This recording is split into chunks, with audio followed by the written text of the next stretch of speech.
Are you rich? Rich. Not at all. I am. I'm breathing. I'm not in oxygen, so I feel rich. Financially, no. Is there like a minus, a negative number? Yeah. She's in my headset. But like rich in happiness, yeah.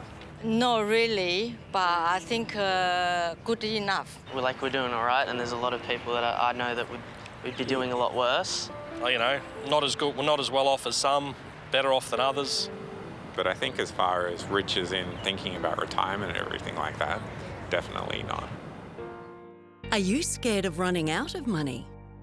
It's a good question. Yes, I think about it a lot. Do I want to, like, live fast, die young, or...? We're in that limbo where we genuinely don't know what the next 20, 30 years could be. It's weird, like I just haven't thought about it that much. I'm just going to make sure I have the money to live somewhere and hopefully breathe good air wherever it is. My accountant looked really sad when I told him both my parents lived to be 100. He said, this means I'm at risk of longevity. That's when you outlast your finances. What does your aging journey look like? Welcome to the best 30 years, helping to make your aging journey the very best it can be. As Jackie Mason once said, I have enough money to last me the rest of my life, unless I buy something. Welcome to our third episode. You know, many of us were raised to never talk about sex or money. So here's a little bit of sex. Okay. It's a retirement place, not this one. People were getting a bit cheesed off a man who used to tell everybody what a great lover he'd been when he was younger. So his 80th birthday coming up, they decided to play a bit of a joke on him and hired a high-class call girl to call on him. So she knocked on his door and said, opened her coat, I'm here to give you super sex. He said, I think I'll have the soup. So in this episode, we're going to talk about money. In fact, we're going to talk about even more than that. The very sexy subjects of financial and legal planning. We know that we have to understand our financial needs and constraints as we age. But it's very hard to plan when you don't know how long you're planning for. And the mere thought of this can be so terrifying that we hide from it. What about legal preparations? Do you know who'll take responsibility for your decisions if you can't? When we're considering entering into planning documents for our future, we are looking at giving legal power to other people over our affairs. And in doing so, we need to be objective to ensure that we give that power to people who are suitably qualified and who don't have other outside or external influences who may seek to take advantage of that power that the person has over our affairs. Great. And what about finances? Is there a tip, for example, regarding the pension? For most retirees, the pension will be a key pillar to their retirement plan. So make sure you understand what the impact is going to be on your pension entitlement. The pension is calculated under two tests, an asset test and an income test. And I kind of think of them like a Rottweiler and a Chihuahua.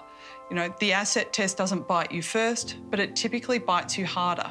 When it comes to maximising your pension entitlement, the trick is to get those two tests as close as possible, because whichever one produces the lowest pension is the amount that Centrelink is going to pay you. Legal and financial concerns need to be considered as we age and determine where we're going to live. But so does a need for social interaction. Because we humans belong to a social species, the sense of belonging is fundamental not only to our mental health, but also to our emotional security. And the greatest sign of belonging is the sense that we are being accepted by a social group, whether that's family, friends, or neighbours. As you age, it can feel like the opposite is happening. The things you take for granted can change as you age. Your family may move away. You may have to stop driving. Isolation and fear are the two most grinding emotions for an older person. But they don't need to be. You don't need to be isolated and fearful. Retirement villages are a very successful option with over 2,000 villages across Australia.